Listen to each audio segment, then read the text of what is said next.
them. You're supposed to shoot them like lasers. I try and catch them because of like purely out of spite. Yeah. That's my turnip now, Marth. Yeah, and I think Like, the other thing in Peach Marth, especially as like a newer player, is like the spacing game of turnips, right? Turnips. There you go. Yeah. And then you throw the turnip, and then if the Marth's doing down tilt, he'll just automatically pick it up, throw it on the floor, and then you just feel like you feel quite cretinous as a Marth when that happens. And I think also like turnips are like a good spacing game as a reminder that like you can't let Peach get too far away from you or triple turnips, but you also don't need to be like constantly on top of her and attacking her to stop her pulling turnips. You need to just be able to like credibly threaten that if you pull a turnip here, I'm gonna hit you. Yeah, a wise man, like many know as Kidder, once told me that I play very aggressive. You want to play aggressive against Peach, but you can't. You have to be a wall. But you need to be a wall that's like, you need to be like a wall, like garden wall. You can't be like a wall over like the border. You need to be like in the center stage. You need to be as close as possible while still walling them out, because as soon as you put yourself far away, you're like a disadvantage. Yeah. But also, it's kind of like run fat boy run when he comes up against the wall. That's how I feel about this matchup. I also feel like every time you F smash or you get Peach off stage and she doesn't die and she does that little like kind of like that float back, a little part of my soul dies. Yeah, it's why you've also got to be disciplined about like how you edge guard. Discipline is key. Like, I've read the May guide, the comprehensive guide for this. Oh yeah. Shout out to May. And the key thing to think about, or the thing I'm trying to keep in mind is, height is Peach's weapon in recovery. Like, you got to resist the temptation to F smash unless you know it's going to kill. You should be down tilting and jabbing and keeping Peach below the stage, and it's hard.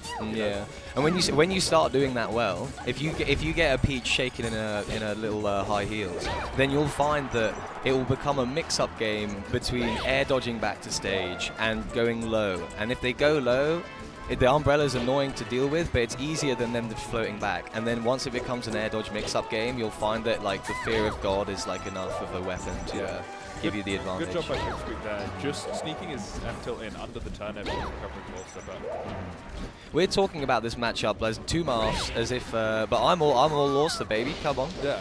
My many men's teacher, He is on box, so I'm a certain way about that. But that's fine. Laurster's doing well to keep up with this, knowing Pipsqueak's reputation. Pipsqueak.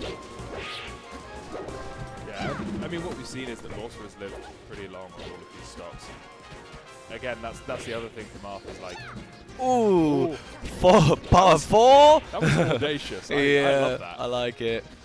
Going for par with that F smash, but unfortunately, this ain't a par. looking bogey, yeah. Let's see the discipline. Ooh. The micro Mary Poppin cancels are like really good for the mix-up as well.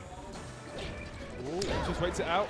Ooh. The thing I like about watching and talking about Peach is that Peach players are renowned for basically making up the absolute like just random bullshit for new stuff. We're doing the like the slap tickle hedgehog dash into like the milk cancel, and you're just like, yeah, well that's just how I kind of talk normally. So like, ooh. Oh, no double jump to get back from that Ken. With a double jump, that was an easy recovery, but they got robbed. I guess like Pipsqueak probably identified that, and that's what made the Ken safe though. Which is impressive as well, considering usually you can catch that on the game audio. Yeah. You hear the little double jump noise, and you're like, right, we're party time. But party time. I love Pip party. not listening to game audio as far as I can tell. Just probably spotted the little, the little double jump like. Yeah, like it does look like a little flashy ringy thing, doesn't it? Yeah. Which I've never once in my entire life seen and reacted to. Oh, no, definitely not. Like, it's one of those things where I paused it after about 6 years of playing and noticed it during a double jump. Do you want some of this? No, I'm good. It's crazy. I've had the tremendously small amount of success I have while never looking at the screen and paying attention. Yeah. Imagine what it'd be like when you're, when you... When I finally realised that I should just look at the screen. Well, this is the thing. Step 1, look at the screen. Yeah. Well, step 2. Pip was looking at the screen. Pip was staring right at the camera. Yeah. Looking into your soul, viewer, and finding you lacking. Yeah. Catching you lacking. Unless you're a Sheik player, you don't have a soul. You're like a poisson. Yeah, I don't. You're dead behind the eyes. I've never played this stage in the matchup with transformations on. I usually quite like this stage as the Marth. I also think that Peach Marth is a lot better for Marth in best of 3 than best of 5, because Marth hasn't has a couple of good stages. FD is pretty good. Yoshi's can be good, but you know, Peach obviously a Dreamland fiend, and yeah, there's no way she's getting Dreamland in this match. I think Marth has more knockout. Marth has more stages advantageous to him.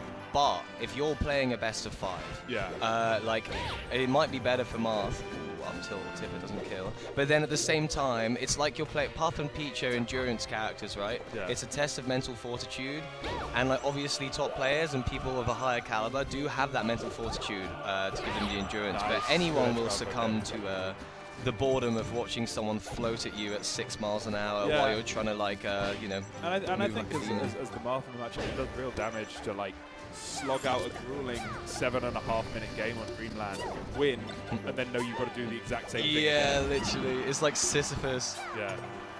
Ooh, Nice. nice. Sisyphus in hell, and all you can hear is ba ba ba ba ba ba ba ba ba ba. That would drive you mental. 500 demons clapping out of time. Yeah. It was like in Smiling Friends with that. Have you seen Smiling Friends? I have not, no. We're chilling on the tree? Practicing our short hops? This is the thing about transformations. I'm actually all for this is what it should be like in PM. Actually, no, cancel that. It should be like that one game, or like the thing that we were talking about earlier, where you have PS2, which is an ultimate dog whistle. We have Pokemon Stadium 2, where there's no transformation, and then you have OG Pokemon Stadium, where there's transformation. But then don't have Pokemon Stadium 2 from Brawl, which had the whack transformations, like the air one with the fan. Like, don't have that. An electric one. Just never bring that back ever again. With the treadmills. Yeah, cancel that. Yeah, actually with melee movement, I'd actually quite like to see those transformations, only briefly before banning it forever. You know, if we want a stage with wacky terrain that has pseudo transformations, why don't we just re-legalize Mute City? Yeah, or Poke Floats, dude. It's got the slippy slidey pit zones. Yeah. That's part of the reason I love FOD and transformations on Poke as well. It's the friction. Like if you're if you're cognizant of it, you'll see the difference of friction in grassy terrain and water terrain. So on grass, I believe, I know for a fact on water terrain, like the base of FOD and some of this, you actually have less friction, so you wave dash further. But on grassy terrain, you have more friction, so you wave dash less far. Yeah, there's the thing on the ledge as well that. What like on the lip? The FOD specific S-drop thing. Oh yeah. Silas was talking about the other day. I did practice it briefly, and I was like, why am I practicing this? Yeah, well, like I need to practice eating 3 meals a day and stuff, like waking up on time. Practice my short hop possible. Oh, your life is together, to be fair. None of this silly tech. Yeah. I would say my life's together, but you'll see like there's a few players who I love their Twitter and I love their clips and stuff, and then you're like, oh, I wonder what rank they are. They look sick, but actually, there you go, Pipsqueak taking it. I think we spent less than 15 seconds talking about the contents of that match. We talked about the context of the match. We did. We did. You know, we shared unverified misinformation